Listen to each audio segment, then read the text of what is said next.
जब स्वामी विवेकानंद ने बताया ईसा मसीह ईसाई धर्म के बीच का अंतर। दरअसल क्रिसमस सिर्फ एक पर्व नहीं है, बल्कि ईसा मसीह की करुणा, त्याग और प्रेम की शिक्षा को याद करने का दिन भी होता है। इसी भाव को सन 1900 में स्वामी विवेकानंद ने अपने शब्दों के द्वारा दुनिया के सामने रखा था, जिसमें उन्होंने ईसा मसीह को भगवान का दूत कहा था।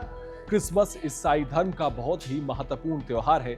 समय समय पर विभिन्न धर्मों और महापुरुषों ने भी ईसा मसीह की शिक्षा पर अपने विचार रखे थे। इन्हीं में से एक है स्वामी विवेकानंद, जिन्होंने सन 1900 में अमेरिका के लॉस एंजलिस में दिए गए अपने एक ऐतिहासिक भाषण में ईसा मसीह को क्राइस्ट द मैसेंजर कहकर मानवता का महान मार्गदर्शक बताया था। लॉस एंजलिस शहर में दिए गए इस भाषण में स्वामी विवेकानंद ने ईसा मसीह के जीवन और उनके संदेशों को बड़ी गहराई से समझाया था। स्वामी विवेकानंद के मुताबिक ईसा मसीह ईश्वर के दूत थे, जिनका जन्म लोगों को आध्यात्मिक सत्य का रास्ता दिखाने के लिए हुआ था।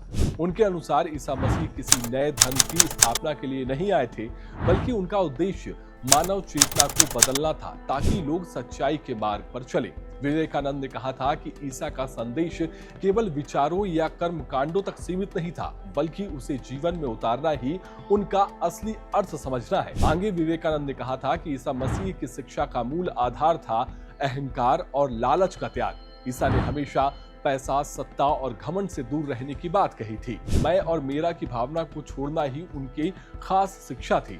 विवेकानंद ने ईसा मसीह से प्रेरित होकर एक बात यह भी कही थी कि त्याग संसार छोड़ने का नाम नहीं है, बल्कि आत्मा को बंधनों से मुक्त होने का मार्ग है। लोगों से प्रेम करना, दुश्मनों को क्षमा करना और गरीबों की सेवा करना, ये सभी ईसा मसीह के संदेश का व्यावहारिक रूप रहे हैं। उन्होंने कहा था कि उनके जीवन से यह साफ झलकता था कि सच्चा धर्म दूसरों के लिए जीने में है, चाहे उसके लिए कितने भी कष्ट या यातनाएं ही क्यों न सहनी पड़े। इसके अलावा स्वामी विवेकानंद ने ईसा मसीह और ईसाई धर्म के बीच एक अंतर भी बताया था। उन्होंने ईसा के प्रति गहरी श्रद्धा प्रकट की, लेकिन धर्म संस्थाओं की उस प्रवृत्ति की आलोचना की जिसमें ईसा के संदेश को कठोर नियमों और धारणाओं के बीच बांध दिया गया। विवेकानंद का कहना था कि ईसा ने कभी नफरत या भेदभाव की शिक्षा नहीं दी। उन्होंने लोगों को हमेशा समझाया था कि ईश्वर के नाम पर नहीं, बल्कि उनके गुणों जैसे करुणा और विनम्रता को अपने जीवन में अपनाओ।